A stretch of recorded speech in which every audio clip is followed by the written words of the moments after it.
Hello and welcome to another solo episode of the Happier at Work podcast. You are so welcome, whether you're watching on YouTube or listening on one of the podcast platforms.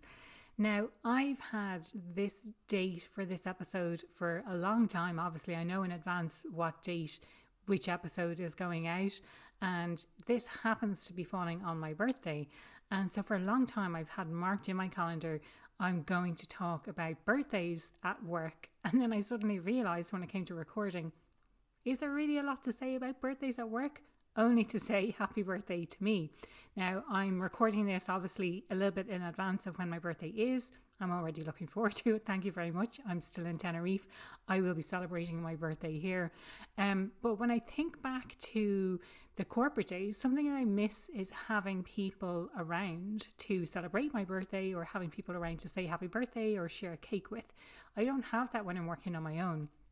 So it's a little bit different than how things were when I was in corporate. Now, there were times, if I think back to having to share my birthday sometimes, although I like to celebrate my birthday for myself. I don't like to share my birthday, especially if there's cake involved as well.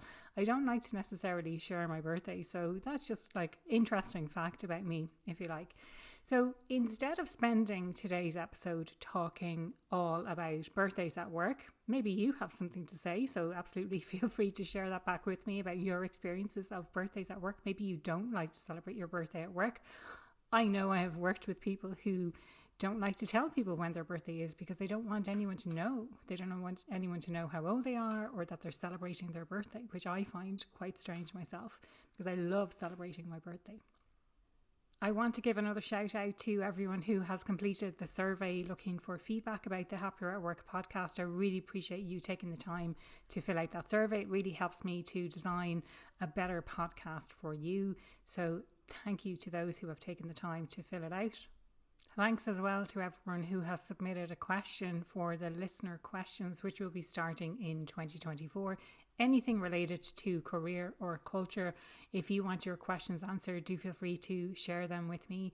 Reach me directly through my website, happieratwork.ie. You'll also find all of my social media channels there for any time you want to interact or get in touch with me.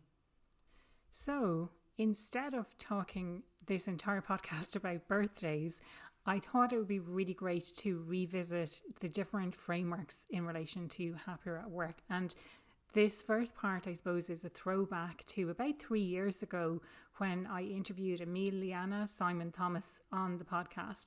And she's from the Greater Good Science Center in Berkeley in California. And she shared with me the PERC model. So if you haven't listened to that episode, it is old. And if you're a new listener here, maybe you haven't scrolled back through all of the episodes, I'll put a link in the show notes for you to go back and listen to that specific episode.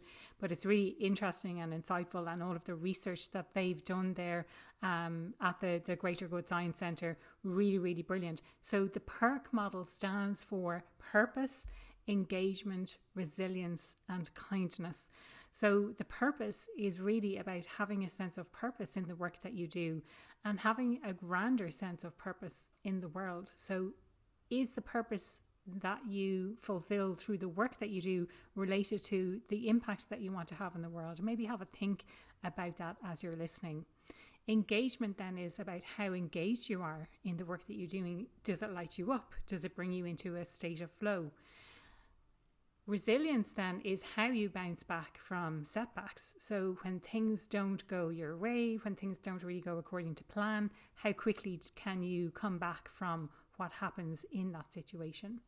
And then K is for kindness. And I think at the time, thinking this is 3 years ago, it didn't really occur to me that kindness should be something that we talk about in work.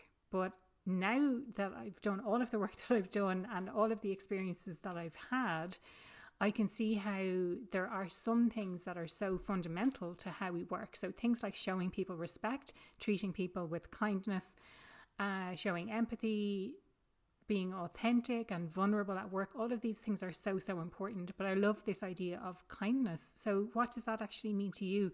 Maybe have a think about what being kind means to you. And I was going to say, because this is my default mode, is thinking about how other people are treating you, but don't think about how other people are treating you. Think about how you can be kind to other people no matter what situation you're in. Try to be always bringing that kindness into it. Some practical and everyday steps then to build better, happier working environments then, and this is stuff that I teach on the Happier at Work program. So number one is gratitude. So whatever that means to you, being grateful, sitting down and writing out 1, 2, or 3 things that you're grateful for today, showing gratitude and appreciation to other people as well, so that they feel that sense of appreciation. They feel like their work matters as well. Recognition. So again, tied in with this idea of showing gratitude to other people, actually recognizing them for their contribution. And I think the most effective way to recognize people for the contribution that they make at work is to tie a direct link between them as a unique person, how they're performing at work, and the outcome that the organization has achieved or is trying to achieve, and making that direct link. And so people understand the impact that it is that they are having on the organization's objectives. Empathy then, as I touched on earlier, in line with kindness, in line with things like showing respect. And for me, I think empathy starts at home. So show empathy for yourself. So if you are having a difficult situation, don't try and look externally, don't try and blame, but rather look internally, but show yourself some empathy. And when you're more empathetic to yourself, you can be more empathetic to other people as well. And then another area I think is really important that I talk about a lot more than I actually do myself, but that is the idea of reflection. So, given that we're nearing the end of the year, you can have a think about the entire year. What did you want to achieve this year? Did you get close to achieving that? What were the blockers maybe that got in your way?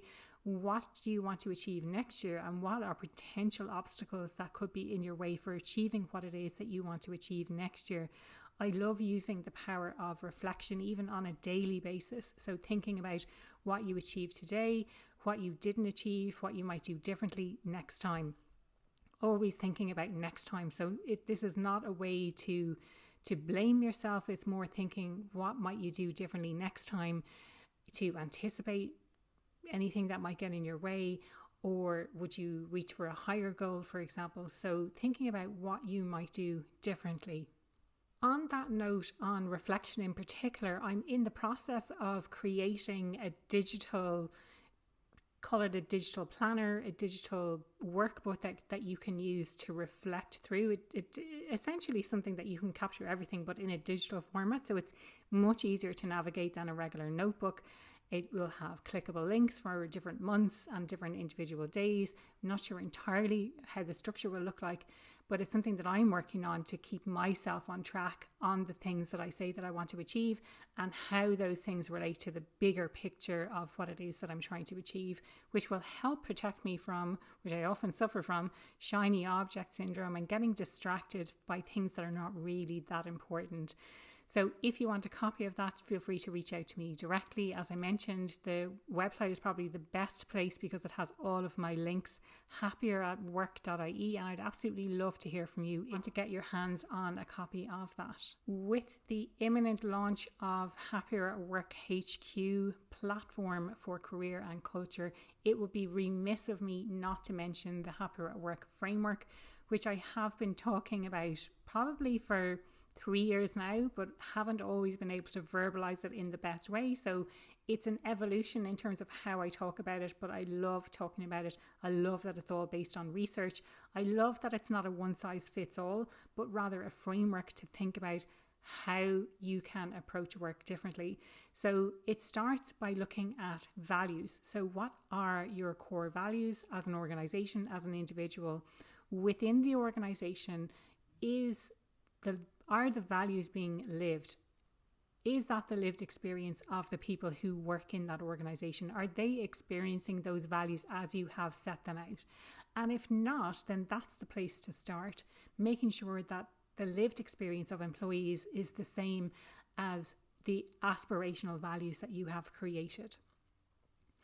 Once that is bedded in, once it's grounded, then it's time to look at bringing people in. So when you're hiring people into the organization, making sure that they have those same values that you aspire to have in the organization, which makes things so much easier from a retention perspective, from a training perspective. It's so important to get that piece right, especially at those more senior levels, where if you make a mistake in the hiring process, it's going to be very costly. They do say it costs between 30% and 200% of an individual's salary to replace that person in an organization. So think about what that means for you if you make a wrong hiring decision, if you bring someone into the organization whose values don't align with your own values. The next part of the framework then is needs or balance. And I've changed this language to focus more on balance, because beyond just satisfying the needs that we have as individuals, it's more about finding the balance between whether the need is too much or too little, essentially, or not that the need is too much or too little, but whether or not we have too much autonomy, for example, versus too little. So too much autonomy and we are a bit directionless and we need some more guidance, but having too little autonomy means we have no sense of choice or control over what we're doing and how we're doing it, and we feel like we're being micromanaged. So there's the universal needs piece, there's the individual needs piece, then there's finding the balance between making sure that people are well at work, so people's well-being, but at the same time remaining productive. So there's the balance between productivity and well-being as well. The third aspect then, and I first started talking about this as strengths, so making sure that we're focusing on our strengths, that we're working to our strengths. But beyond that, it's about empowerment. It's about understanding what your strengths are. It's about linking up with other people who have those strengths. It's about facilitating those conversations so that people feel free to work to their strengths and that they can grow in the role, and that they're being sufficiently challenged in the role that they're doing as well. All of this is underpinned by having a psychologically safe environment. You need to make sure that that environment you have is psychologically safe, that people can feel free to learn in that environment, that they can challenge the status quo, that they can speak up if things are not right, that they can share their ideas without fear of recrimination or retaliation or ridicule. And then the overarching aspect of it is leadership. So it's really important to have the right leaders in place. Do you have leaders, or do you have people who don't really want to manage people, but they want the status of being a leader? Can those leaders facilitate these conversations around the Happier at Work framework, around culture, around need satisfaction at work and empowerment, and ensure that the leaders are empowering their teams as well? That is essentially what the Happier at Work framework is. I would love to be able to show you a visual of this. For those who are watching on YouTube, I'm not showing a visual either. I'd love to be able to show you a visual of this. If you follow me on LinkedIn, have shared this framework there. But also, if you want to get a more visual representation of what it is that I'm talking about, again, feel free to reach out to me directly. You'll get me through the website happieratwork.ie. As always, I really hoped you enjoyed today's episode, and I'll be speaking to you again on a solo episode in the new year. It feels so early to be saying that, but I know that Christmas is only around the corner, and I'll talk to you soon.